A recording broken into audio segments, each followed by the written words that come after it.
Rookie season is finally upon us. Let's talk about these upcoming quarterbacks now. Let's get into it.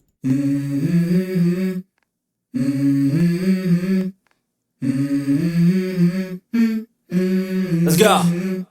Hey guys, welcome back to another episode of Dynasty After Dark. We're your hosts, Calvin Timms and Dale Terry, and welcome back from our little mini break. Hopefully you guys didn't forget about us while you were there, while we were out. But yeah, we're back and we're ready to talk through some of these rookies that are coming out here, and we're going to start with the quarterback position, and it's going to be a good time. There are a few good ones to talk about in this class, but before we get into that, Dale, how are we doing today? Hey, I'm doing really well. It's been a hectic few weeks, but that's the beginning of January.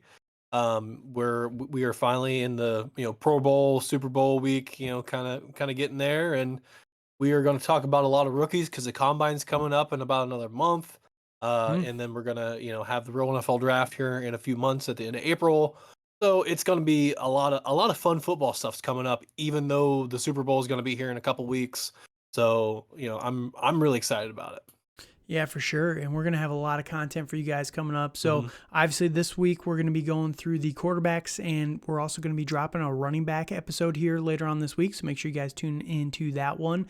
If you want to, just subscribe to the channel. You'll be able to get all of our videos. And this is where we really start to pump up the content. We're going to be shooting for at least 2 episodes a week, maybe, a couple bonus ones on the YouTube here and there. If you're not subscribed on YouTube and you're only listening to the audio version of this, I ask you guys to go over to the YouTube channel, Rumble, wherever you watch the podcast, because that's where we're going to start putting out a little bit more extra content. If I do an extra video, I'm not going to do it on all the audio versions. I'm probably just going to put it out on YouTube, trying to pull you guys into that one. So if you guys like that content, make sure you guys subscribe so you can get all of our new videos whenever we do drop them. But if you are an audio only enjoyer, we're still going to be putting out 2 episodes a week for that as well. So any content that you guys specifically want to hear, hit us up on Twitter at TDC_Calvin, at Dynasty_Dale, or at the podcast at FF After Dark. And we'd be happy to listen to any thoughts or ideas you guys have as well in terms of podcast ideas or certain topics you guys want to hear from us. We would be happy to hear that from you guys and go over some of that as we start ramping up this offseason. But like I said, we're excited. Today we're going to be going through the rookies first. Next week we're going to go through the wide receivers, everybody's favorite, and oh no, the tight end episode. But I will say, dreaded tight ends. Dude, tight ends are actually starting to be good again. It's crazy. We went through such a lull, and they're exciting. Yeah. There's like 4 or 5 guys that are legitimately decent in this class, which is great. Yeah. It's great, Dale. We gotta, you gotta hype yourself up for this. Come on. It's not like we're going through safeties. I'm trying. I think I could probably talk about a few more safeties and tight ends, it feels like, this year. That's beside the point. All right. But before we get into that, any last thoughts, or you just want to jump into it? Let's jump into it. All right. So obviously, with the combine coming up, all the declarations are official. I don't think there's only a few that really didn't come out. I don't think there was any major ones. Quinn and Ewers went back, which is going to be very interesting what happens there in Texas with Quinn and Ewers there and Archie Manning, because they're not going to want Archie to sit. the draw that kid has with the NIL and sponsors and all that stuff, they want that guy to play as quickly as possible. As soon as he's ready by the coaching staff, they want him out there. So it's going to be very interesting to see when and how that transition kind of happens. I would not be surprised if Quinn Ewers jumps into the transfer portal and ultimately lands somewhere else this upcoming year. But other than that, really not too many quarterbacks went back this last year. So we're not missing out on too many guys. Is there anybody major that I'm missing? That's really about it. I mean, all of the bigger guys really came back. It's the guys that didn't come back or that came back to college were really some of the running backs. Yeah, receivers, a few of those guys, and a couple receivers. That was really it. Yep, and we'll talk about those guys with those specific videos, but let's jump into the quarterbacks here. And obviously the number 1 overall quarterback that people have been hyping up for many, many years. And we're going to give you guys a full breakdown of our rankings on these guys. So these are our initial rankings. We've gone through some of the tape, some of the stats on these guys, and we have a rough idea. We haven't gone through hours and hours and hours of tape on these guys. So, that'll come. Give us time to kind of formulate our opinions on these guys. So these are a little bit more fluid, but I think at the top, it's pretty safe to say Caleb Williams is the number one guy, and there's really not too much to complain about there.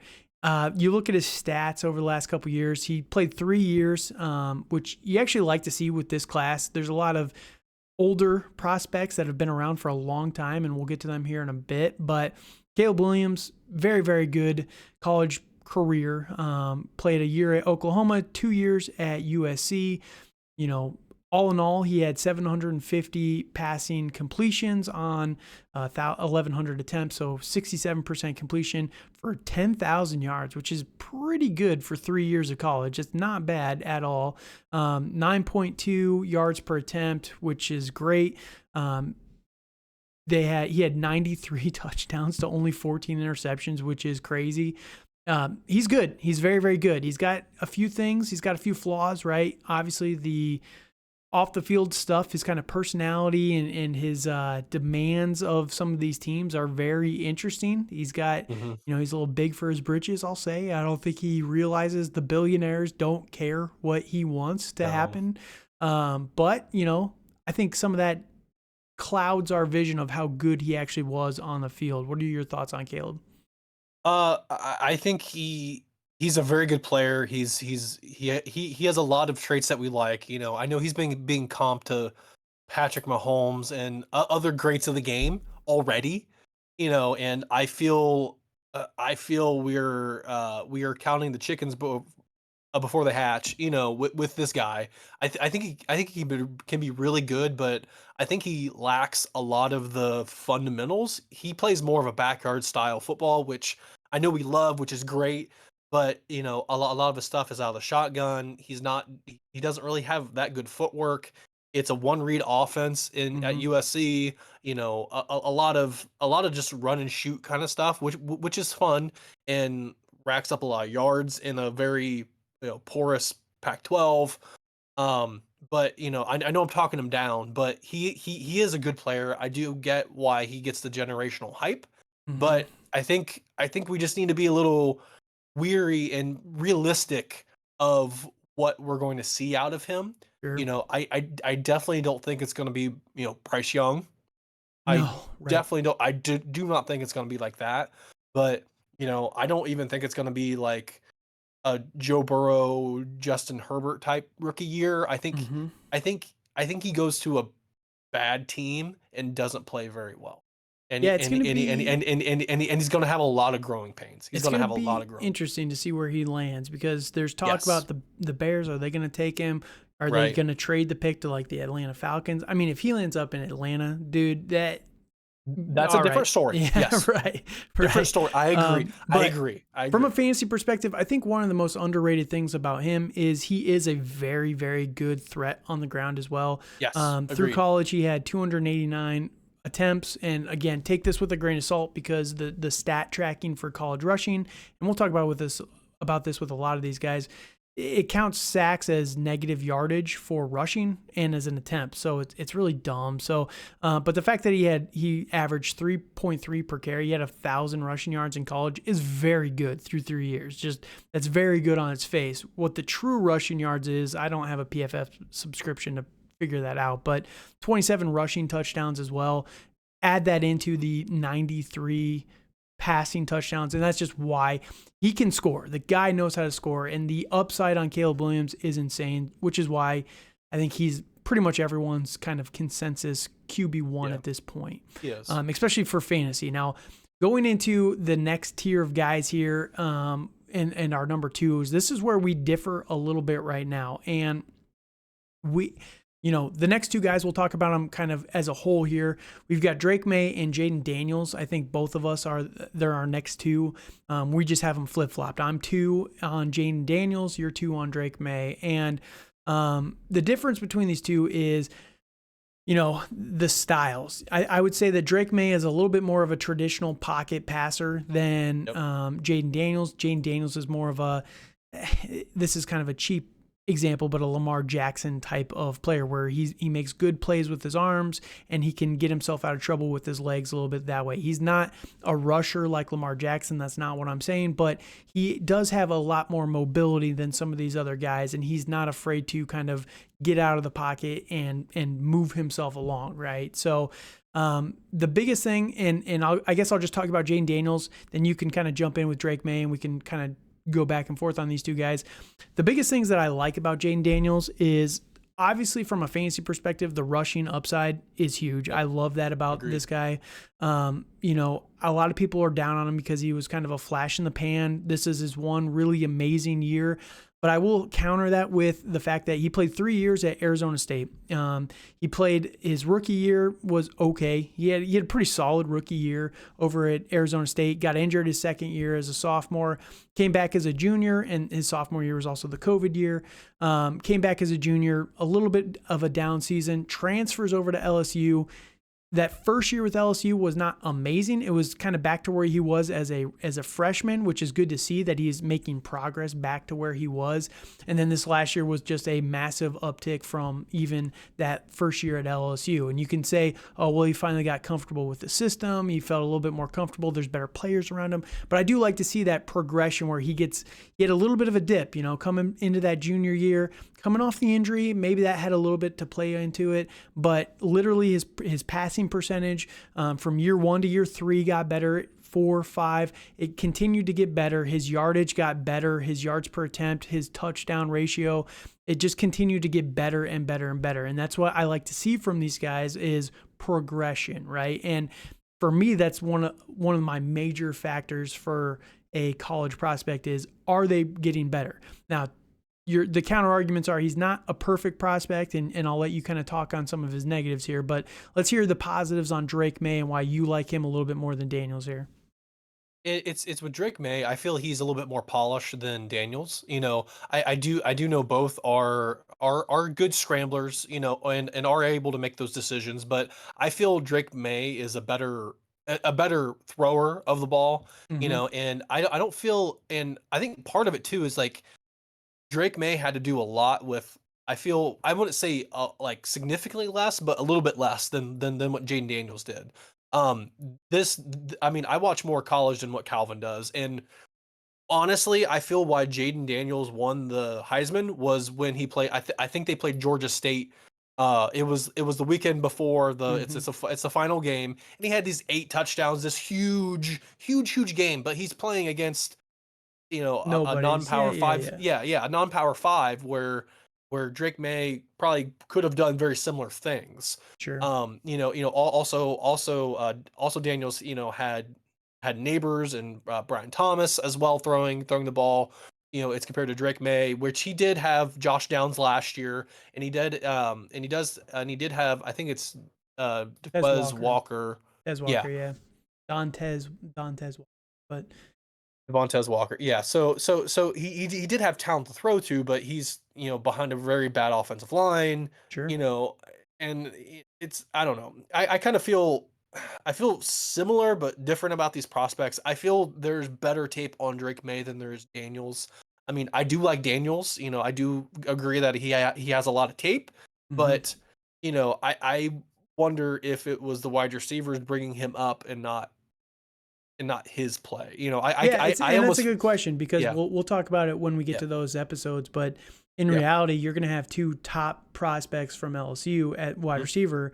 But at the same time, Joe Burrow had Justin Jefferson and Jamar Chase. Absolutely. And you could make this, he was a flash in the pan, turned out to be very, very good. But it was concerning at the same time for Joe Burrow, right? The exact same situation. You're like, is this sustainable? I don't know if it is, especially with these wide receivers. And it ends up, it was sustainable. So I think it's going to be interesting to see how I think it's going to be interesting during the combine to see how the interviews go. Yeah. Because if with Daniels, like he's a proven leader, so is Drake Maye. It's going to be interesting to see how teams really evaluate those guys on that level. Yep. And I think that's going to be the biggest difference. Yeah, for sure. I feel fantasy wise, I feel these guys are very similar. Unfortunately, I'm getting a lot of Trey Lance vibes from Jayden Daniels. Yeah, the difference is just where they played, right? LSU yeah, versus yeah. North Dakota yeah, State. North Yeah. Dakota State. Yeah, yeah. But I'm yeah, just I get you. I hear you. it's just feeling that to me like there's a lot of hype behind this guy, and You're then a little more scared of the yeah. mobile guys in college, and I hear that. I do Yes. hear that. Yes. So we'll see how this ultimately shakes out. My early Mhm. prediction on Daniels is he's going to go to the New England Patriots, and Oh, dude, that's going to be oh, miserable. it's gonna Like be Drake May going yeah, to it's gonna be bad. Washington is going to be interesting, but Jayden Yeah. Daniels going to New England is going to be Would be interesting. worst case scenario for him, I think. Dude, I actually don't think it's that bad for fantasy though. Again, because of Yeah. the rushing Well, upside, right? I just yeah. He's not going to have good weapons though. That's for No. sure. That is No. going to be for Gonna sure. be in yeah, it's gonna Um, be an uphill. either Uphill one of battle. these two guys is going to New England, and we're going to be sad. Very, very Yes. sad. Agreed. So, Agreed. all right, let's go to our next tier of guys here. And again, I think we're flip flopped just in our Yep. 4 and 5 here. We have these guys down a little bit of a tier as well. Now, obviously, those other 3 guys that we talked about in a super flex league, they're all top 4 picks, right? Yeah. Marv's Yep. the only one that you could argue to take over any of them, right? Yep. The Agreed. question is, in a 1 quarterback, Caleb's probably the only one that I'm taking in the first round in a 1 quarterback.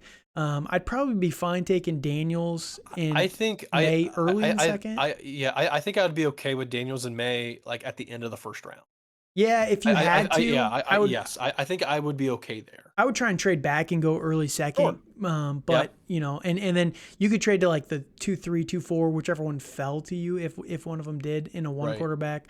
Now these next 2 guys, how do you and I guess we should introduce them, Michael Penix Jr. and Bo Nix. And Yep. I'm a little bit higher on Penix than Dale. Dale likes Bo Nix a little bit more. These guys are very similar prospects. They are. It is very hard to watch Michael Penix because he's a lefty, and it's just so visually It's just different. It's very obnoxious. different. It hurts your eyes. I don't. Yeah. It's stupid, and it's like a bad reason, but it's hard to watch a lefty like Tua. You're used to it with Tua now, but yeah, it's hard to watch a lefty. But I do like what Michael Penix has been able to do so far, right? And there's going to be a lot of arguments about Michael Penix. He's a 6-year college player. He played 4 years at Indiana. Never really played a lot of games. His rookie year played 3 games. Sophomore year only played 7 games. His third year, 6 games. His fourth year, 5 games. Finally, he transfers to Washington, where he's been the last 2 years, and he's able to play a full season both years. So it looks like he was kind of banged up. And, when you pair what he looked like in the national championship game with that first 4 years in Indiana, how he was banged up so badly all those years, that's going to stick out in a lot of people's minds. But I do think it's very notable that the last 2 years at Washington, he's been healthy the whole years, and I don't think that we should ignore that and discredit that. It also goes with he goes to Washington, and who's the head coach of Washington? I forget who it is. I think it was DeBoer. I think is his last name. Yeah, that sounds about right. But obviously a much better passing offense than Indiana. Goes to the Pac-12, not an amazingly impressive conference, but 4,600 yards, 4,900 yards both years at Washington. Had an amazing touchdown to interception ratio, 67-19 while he was at Washington. And it's just impressive to me because his 2 years at Washington, he had 9,500 yards. Caleb Williams had a little over 10,000. So, he was throwing it on pace with all of these top guys while he was at Washington. So he's a very good pocket passing guy. He's not very mobile, and I think that his mechanics are a little bad. He's someone that I think would be a perfect developmental candidate in the NFL. Yeah. But he's someone that I'm willing to take a stab at late in a first round of a super flex, probably third round of a 1 quarterback. It's such a long shot for him to become a fantasy viable producer for 1 quarterback leagues that, maybe a mid to late third, or mid third would be where I'd kind of draw the line on him. Let's hear your argument for Bo Nix, and then you can kind of break down Penix as well. Yeah, it's for Nix. I again, I view these guys very similarly. I think they have very similar, almost, I wouldn't say similar college journeys, but in a way it is, because they were at their first school for a few years and then they transferred to a different school where They have more talent, there's more going for them. So, that concerns me for both of them. I think the Right. biggest thing for me is Michael Penix's injury history. Yeah. And Yep. I think that's a big concern with me, Sure. and I don't feel I feel Nick's is a little bit more mobile, I mean they both lack, excellent decision making, but I feel most Mhm. quarterbacks we've seen come out don't have that Sure. have that ability right away. But I feel I do feel that Nix is more of a rushing threat than what Penix would be, Oh, for and sure. yeah, For sure. yeah. So for me, that's really why I like Nix. Mhm. He has that rushing upside. I think he has a better chance to be a starter than Penix does. I agree with In that. I do agree with that. in general. So, I think with those, I think throwing the ball, I think they're very similar, and they both had good guys to throw to. So it's kind of being nitpicky. And Yep. from what Yeah. I watched more early Penix games than you did, with Mhm. them being in the Big Ten, and Penix really did flash, but also games where he just kind of fell off. Right. Right. So, I think I think it's nitpicky, but I feel better about what Nix is going to do in the NFL, and I think he can be a solid quarterback. I think I kind of view him as like maybe like a early Alex Smith kind of guy. I know that's a Mhm. big throwback for a lot of people, but Yeah. it's the prototypical game manager. Yep. And I will say You for know, Bo Nix again, big sign. And ultimately, I would not be surprised if Bo Nix jumps over Michael Penix in my rankings. And maybe it's a little bit of a recency bias where sure, Penix, was in absolutely, the natty, so that's why I'm a little bit higher on him. yeah. But one of the big signs for Nix that I do like is again that progression. He got his passing percentage went up every single year, rookie.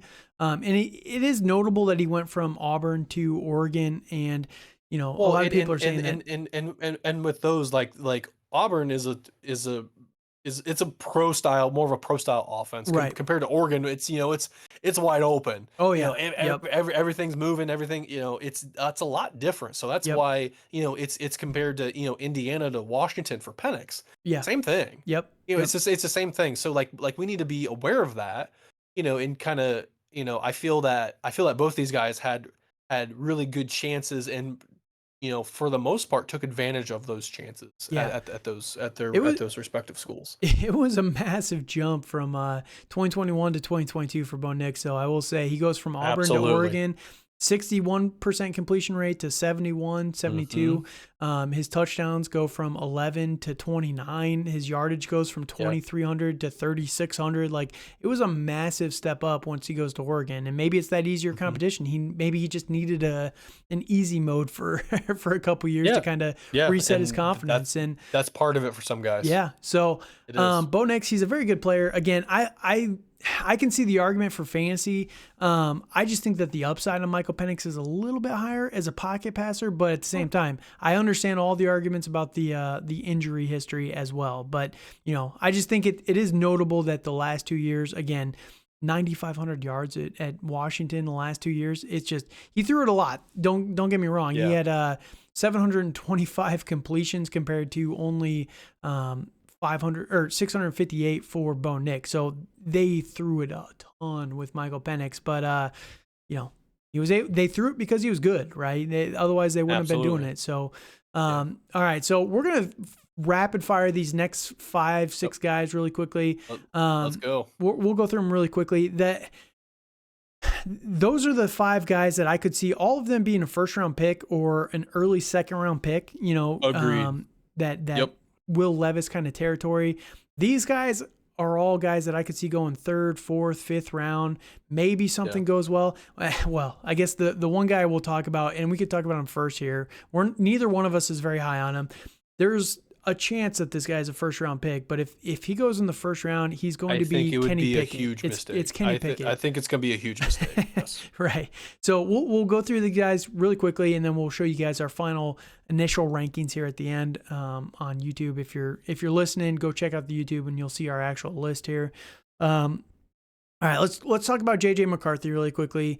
with Michigan. They won the national championship. J.J. McCarthy declares he's young. I think he's only 20 years old.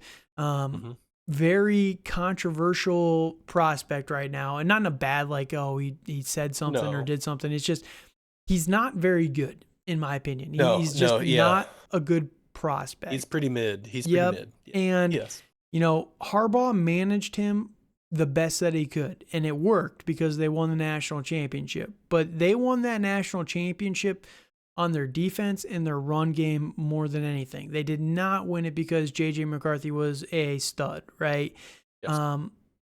And piggybacking off of that, they had many games towards the end of the year where they hid J.J. McCarthy. Yes. Yep. And it's no fault of their own because they knew the strengths of their team. And I'm not saying J.J. McCarthy isn't a good passer. He can be very good in certain situations, but it's only in those certain situations. Right. And you can argue they didn't have amazing talent at wide receiver. You can argue that Harbaugh didn't try to feature it. It was pretty average. Yeah, it was pretty average talent. Yeah. Dude, I'm not a fan. I don't like what I've seen. And we were talking a little bit before the podcast and everything. And it's a big red flag for me that, mental health is important. And I want to put that out there at the beginning. Mental health is very important. And I don't belittle him for trying to manage his mental health, but it's a red flag for me that he needs a coach on the sidelines that hypes him up in the game. And, he has to take all this time to mentally get himself right for every single game. And it's, the NFL is a tough place. Look at Zach Wilson. He was the happiest kid alive when he got drafted out of BYU a couple years ago, or Baylor, BYU, right? BYU. Yeah, BYU. Zach Wilson came out, happiest kid alive, goes to New York and is a shell of himself. He got beaten down so badly by the New York media, so badly. And it's just, that's what it is, man. The NFL is a heartless mistress, right? It will beat you down and it will not care. And, it's sad. Like, I feel bad for a lot of these guys, but like, it's just not a good sign if he seems a little soft to me that he's not going to be able to handle that transition to the NFL the best. I could be wrong, but to me, that just seems like a little bit of a red flag. And again, if he's doing it because he's struggling mentally, whatever, like, I respect the hell out of that. All props to him for that. But I just don't know if he can make that transition, man. And that's a big red flag for me. So, all right, let's go through a couple other guys. Michael Pratt is a guy that I really like out of Tulane. He's someone that has been at the Senior Bowl. He's making a lot of good throws this last week, if you're following the Senior Bowl at all. Again, another guy that made constant progression through the last 4 years. Now, it's Tulane. It's not an amazing conference, but I think they've been playing pretty well. And, his touchdown-interception ratio is pretty good, 90-26. I think that he's a little bit more of a mobile threat as well. 1,100 yards rushing over the last 4 years is not bad. Again, 400 rushing attempts at Tulane is pretty good. He's not really he's got 28 rushing touchdowns too. Like, he's a little bit more mobile than people give him credit for. And I think that he's an interesting athlete. If he ultimately gets like second round draft hype, like, I could see him rising towards the end of the draft cycle. So what are your thoughts on Pratt quickly?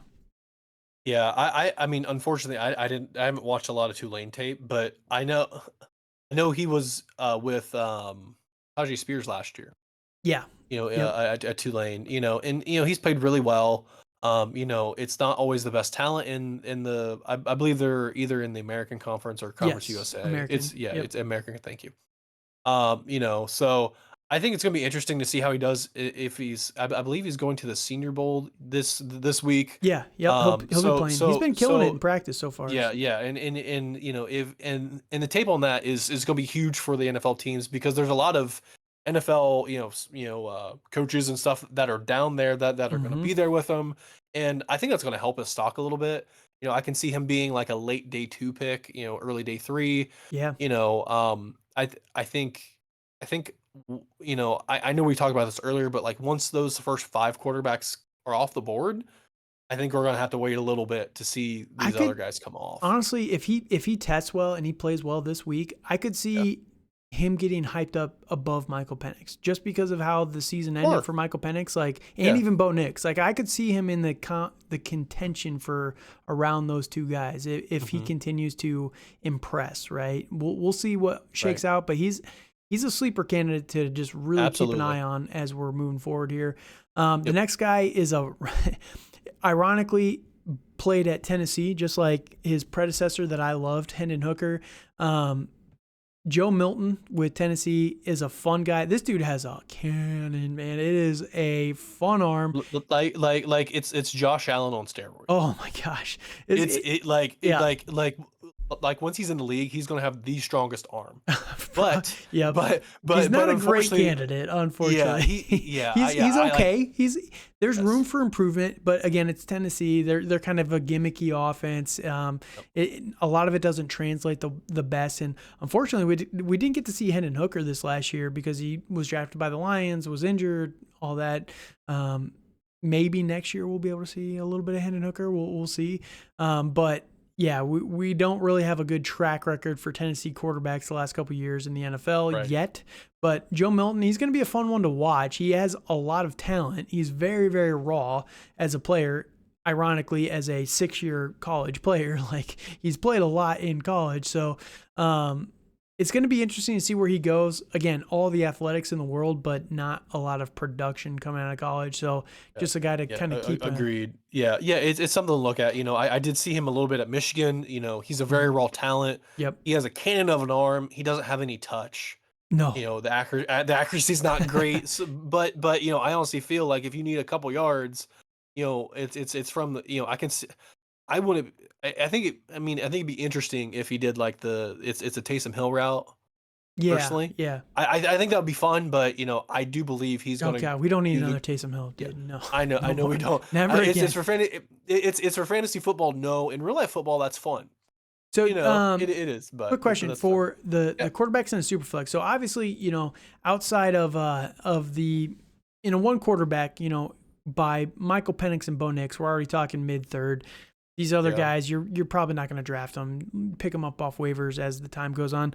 In a super flex, though, Michael Penix, Bo Nix, those are late first rounders that are interesting. Michael Pratt, early second. He's kind of in the Will Levis territory for me. I would say like mid second. Like JJ McCarthy, these guys are mid second, late second. Is that kind of where? Yeah, mid late. Yeah. Yep. Okay. Tell me about why you hate Spencer Rattler so much, really quickly. He's not very good. Well, he came in Oklahoma as the number 1 quarterback in the nation. Yep. He played at Oklahoma. He got replaced mid-game in the Red River rivalry against Texas. It was a few years ago in I think 2020. It was by Caleb, right? Yeah, it was by Caleb Williams. Yep. I think it'd be 2021. Yep. So he's I don't know what happened. He's got an attitude problem for sure. Yes. Massive attitude problem. That was part of it. It's the mentals for him. Yes. It's all up here. He's very, very talented. I think it comes down to how he is, mentally and his demeanor. I feel he has a pretty good IQ with stuff, but he's very cocky. That's the biggest problem. Yes. He's very not to say he's a bad person, but he's very self-centered from everything I've seen, right? Where it's I'm not making the mistake. You're making the mistake, and you're making me look bad because you're making a mistake. He's not really a team guy. He's not. It's more make me look good, and I'll be happy. Essentially, is kind of the vibes that I get from him. But he's got, like you said, he's got talent for sure. Yeah, he has talented. He's very talented. But I think his decision making is pretty poor. Right now, his field of vision isn't very good. He has all the traits. Yep. He's not super mobile. He's not super mobile. He's a good pocket passer. Yes. Yeah. All of the athletic traits to be a good quarterback. I think except his stature.